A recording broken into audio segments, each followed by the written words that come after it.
Today I'll be going through and showing you with step-by-step instructions on how to install and change the ink cartridges into the HP NV4520. This how-to video also applies to these models here. Let's get started.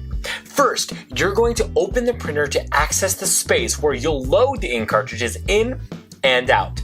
This can be found in the front of the printer above the paper tray, but underneath the flatbed scanner and scanning bed. If you are installing the ink cartridges on a brand new printer, be sure to remove the placeholder plastic tabs before you try to install the ink cartridges.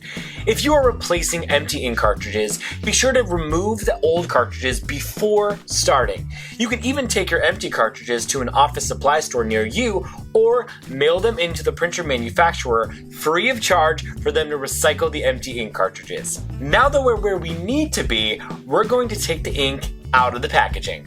Then, align the ink cartridge so it will fit into the slot. If it is not fitting in easily, check to make sure you have it the right way up and that you are inserting it into the correct slot. Be sure not to touch the gold contact points on the cartridge during installation, since these parts are very sensitive and touching them may damage the cartridge and make it unusable.